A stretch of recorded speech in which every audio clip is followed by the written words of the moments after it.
Hello दोस्तों, कैसे हैं आप सब। मेरा नाम है नावेद और आप देख रहे हैं मेरे साथ में स्ट्राइक ड्रीम। कल तक मैं सोचता था कि शायद बीजेपी इस बार फिर से सत्ता में आ रही है, लेकिन अब जब मैंने बीजेपी का ये वाला एंगल देखा तो मुझे लगा कि शायद उनके सर्वे में कहीं ना कहीं कोई ना कोई कमी तो जरूर आ रही है, क्योंकि राम मंदिर के मुद्दे से हटकर एकदम से अब ये मुद्दा मुस्लिम के नाम पर शिफ्ट हो गया है। आज पूरा का पूरा दलाल मीडिया मरे हुए को और मारने के लिए लगा हुआ है। पूरा का पूरा बीजेपी आईटी सेल मुसलमान को पूर्ण रूप से बदनाम करने में लगा हुआ है। और जब इतना ही काफी नहीं था तो खुद पीएम नरेंद्र मोदी जी मैदान में आ गए और उन्होंने कहा कि मुसलमान घुसपैठिए हैं, ज्यादा बच्चे पैदा करते हैं। आप जानते हैं मनमोहन सिंह जी का वो बयान क्या था जो आज मोदी जी को याद आ गया और उन्होंने सीधे तौर पर कह दिया कि मुसलमान तो घुसपैठिए हैं, उनके ज्यादा बच्चे पैदा होते हैं। और बीजेपी का आईटी सेल लोगों के मन में इस तरह का डर बैठाने पे लगा हुआ है कि मुसलमान भारत पर कब्जा कर लेगा, मुसलमान बहुत तेजी से ग्रोथ कर रहा है और कांग्रेस सरकार आते ही मुसलमानों को सब कुछ बांट देगी। अरे भैया, कांग्रेस मुसलमानों को लोकसभा में टिकट तो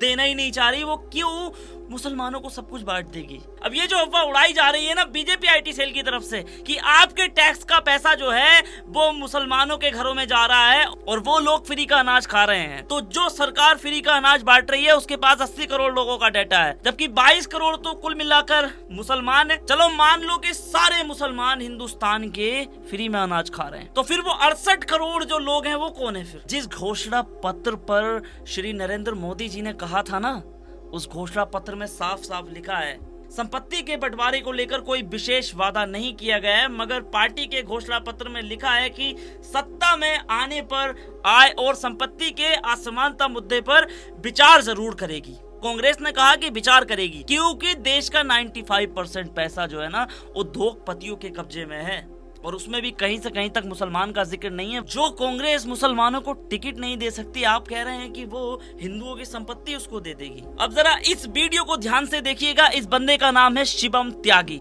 मेरे घर के बराबर में एक अब्दुल नाम के व्यक्ति रहते हैं जिनके 18 बच्चे हैं। छोटा सा घर है उनका। मेरा गांव में जो थोड़ा सा बड़ा घर है, मेरे दादाओं ने खेती की, मेरे पिताजी ने खेती की, मैं उसमें से अपना करता आता हूं लगातार।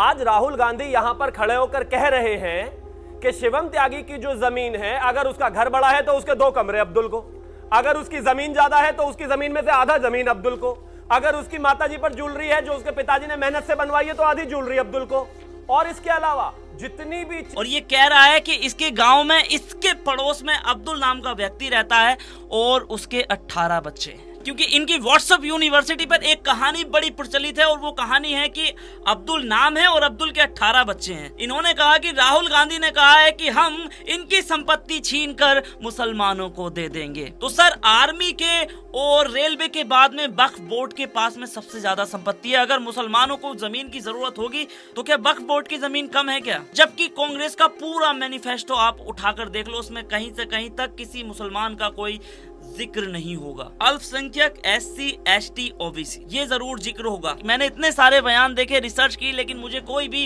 राहुल गांधी का इस तरह का बयान भी सुनने को या देखने को नहीं मिला। ऐसे नफरती चिंटू ना पढ़ाई वगैरह नहीं करते, इनका काम सिर्फ और सिर्फ एजेंडा फैलाना होता है। तो चलिए हम आपको लेकर चलते हैं उस बयान की तरफ जो मनमोहन सिंह जी ने दिया था और जिसके लिए आज पूरा का पूरा सत्ता पक्ष मुसलमान को बदनाम करने में लगा हुआ है। मनमोहन सिंह जी ने राष्ट्रीय विकास परिषद की बैठक को संबोधित करते हुए कहा था कि मेरा मानना है कि हमारी सामूहिक प्राथमिकताएं बहुत स्पष्ट हैं। कृषि, सिंचाई एवं जल संसाधन, स्वास्थ्य, शिक्षा, ग्रामीण इंफ्रास्ट्रक्चर में निवेश, अनुसूचित जाति, अनुसूचित जनजाति, अन्य पिछड़ा वर्ग, अल्पसंख्यक वर्ग, महिलाओं और बच्चों के उत्थान के लिए कार्यक्रम करना हमारी सबसे पहली प्राथमिकता रहनी चाहिए। और आगे उन्होंने कहा कि हमें ये सुनिश्चित करने के लिए नई योजनाएं बनानी होंगी, खासकर अल्पसंख्यक के लिए और विशेषकर मुस्लिम समुदाय के लिए। और जिस शब्द पर विवाद हुआ वो शब्द था The Muslim minority are empowered to share equitably in the fruits of development. They must have the first claim on our resources. तो चलिए बताते हैं इस बयान के पीछे की कहानी। दरअसल सच्चर कमेटी की रिपोर्ट आई थी नवंबर 2006 में और वो रिपोर्ट में मुसलमानों की स्थिति इतनी खराब थी कि वो अनुसूचित जाति और अनुसूचित जनजाति से भी निचले वर्ग में आ चुके थे। कांग्रेस सरकार को अपनी नाक बचाना मुश्किल पड़ रही थी और इसीलिए मनमोहन सिंह जी ने दिसंबर में ये बयान दिया था। उस समय भी मनमोहन सिंह जी के इस बयान पर बड़ा विवाद हुआ था। इसके बाद 10 दिसंबर को प्रधानमंत्री कार्यालय पीएमओ की ओर से स्पष्टीकरण दिया गया था कि पीएम ने अल्पसंख्यकों के सशक्तिकरण की बात की थी, लेकिन इसे गलत तरीके से और गलत संदर्भ में पेश किया गया। आपको पता है मोदी जी ने जो बयान मुसलमानों के खिलाफ अभी दिया है, घुसपैठिया कहा है, जनसंख्या वाले कहा है, इस बयान की छोटी छोटी चिंगारियां पूरे देश में फैल रही हैं। आज अगर आप ट्विटर खोलकर देखोगे, फेसबुक खोलकर देखोगे, व्हाट्सएप खोलकर देखोगे, हर जगह पर आपको इस बयान की चिंगारियां देखने को मिलेगी। मुसलमान के लिए नफरत ही नफरत, नफरत ही नफरत भरी पड़ी है। अब तक सिर्फ टाइगर राजा सिंह जैसे लोग ही थे जो कि मुसलमानों के खिलाफ उल्टी सीधी बातें किया करते थे, उनके बारे में गलत सलत बातें किया करते थे। लेकिन आज जब ये बयान खुद पीएम श्री नरेंद्र मोदी जी की तरफ से आया तो इस बयान ने देश को हिलाकर रख दिया। ऐसे बयान देश की अखंडता और एकता के लिए बहुत बड़ा खतरा है। सैटेलाइट मीडिया ने तो आजकल मुसलमानों का इतना भयंकर रूप दिखाना शुरू कर दिया है कि पहले त्रेता युग में जो राक्षस होते थे ना, वो भी आजकल मुसलमानों के सामने बच्चे हैं। इतना भयानक रूप मुसलमानों का दिखाना शुरू किया है। लेकिन सोशल मीडिया के अन्य जितने भी प्लेटफॉर्म है ना, हर जगह मुसलमानों के खिलाफ नफरतें फैलाई जा रही हैं। ये कुछ स्क्रीनशॉट है, मैं आपको दिखा रहा हूँ, जरा देखिए इन स्क्रीनशॉट को और क्या क्या लिख रहे हैं मुसलमानों के लिए।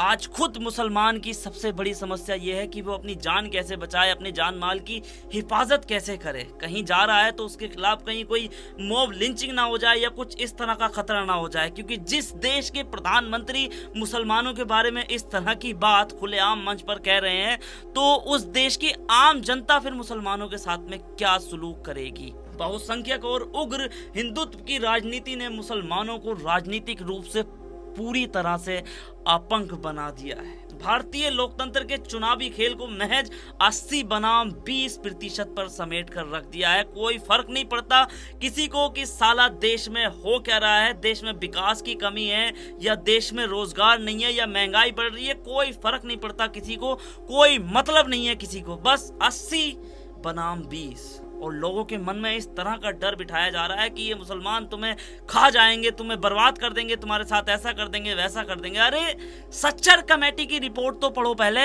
मुसलमान खुद अपने पैरों पे नहीं उठ सकता, नहीं खड़ा हो सकता अपने पैरों पर मुसलमान, वो तुम्हें क्या बदनाम करेगा। पहले एक चीज होती थी कि मुस्लिम वोट बैंक, अब तो वो भी नहीं रहा। मुसलमान आज जिन पार्टियों को वोट भी कर रहा है ना, वो पार्टियां भी मुसलमान से किनारा कर रही हैं और उसके मुद्दे पर बोलने को तैयार नहीं है। एक सवाल और सबसे ज्यादा गर्दिश कर रहा है कि बांग्लादेशी मुसलमान भारत में आकर रहने लगे हैं, घुसपैठी हो गए हैं, ये है वो है। तो बांग्लादेश के गृह मंत्री ने एक बयान दिया था, कहा था कि हमारी अर्थव्यवस्था आपसे बेहतर है, तो फिर हमारे देश का नागरिक आपके देश में क्यों आएगा घुसपैठिया बनने। ये मेरा बयान नहीं है, ये वहाँ के गृह मंत्री का बयान है बांग्लादेश के। अगर कांग्रेस ने मुसलमानों को इतना ही दान दिया होता ना, तो आज उसकी स्थिति ऐसी नहीं होती। आपने सच्चर कमेटी की रिपोर्ट पढ़ी है सर? 1947 से अब तक कांग्रेस ने राज किया था, लगभग 49-50 साल तक तो किया ही था। तो मुसलमानों को उधर क्या मिल गया? आप तो ऐसे कांग्रेस को बदनाम कर रहे हो जैसे कांग्रेस ने सब कुछ मुसलमानों को दे दिया। जब सच्चर कमेटी की रिपोर्ट आई ना, तो उसमें उन्होंने एक निष्कर्ष निकाला कि भारतीय मुसलमानों की स्थिति अनुसूचित जाति, अनुसूचित जनजाति, अन्य पिछड़ा वर्ग से भी निचले स्तर पर आ चुकी है। निचले स्तर पर एक आदिवासी की तरह हो गई है मुसलमान की जिंदगी। इस रिपोर्ट में बताया गया है कि सरकारी नौकरियों में भी मुस्लिम समुदाय के लोग ना के बराबर हैं, और अगर हैं भी तो छोटे छोटे पदों पर हैं। किसी भी बड़े पद पर मुसलमानों की तादाद बहुत ना के बराबर है, मात्र 2 या 3%। IAS, IPS, IFS ऑफिसर वगैरह जो होते हैं ना, वो तो मात्र 2 या 2.5% ही हैं। मैं हाथ जोड़कर आपसे विनती करता हूँ कि सर प्लीज, 2 बार आप प्रधानमंत्री बन चुके हैं, मुसलमानों को बदनाम करते करते इस बार तो थोड़ा सा चेंज हो जाइए, थोड़ा सा किसी और मुद्दे पर चले जाइए। आप एक नहीं 1 लाख मंदिर बना लीजिए, आपको जो करना है सब कुछ कीजिए, लेकिन प्लीज उस मरे हुए समाज को और मत मारिए जो पहले ही मर चुका है, जिसके खिलाफ हर जगह नफरत नफरत नफरत फैलाई जा रही है। तो दोस्तों, वीडियो अच्छी लगी है तो प्लीज यार चैनल को सब्सक्राइब जरूर करें। मिलते हैं अगली वीडियो में। इस वीडियो का पार्ट 2 बहुत जल्दी आएगा। जय हिंद, जय भारत।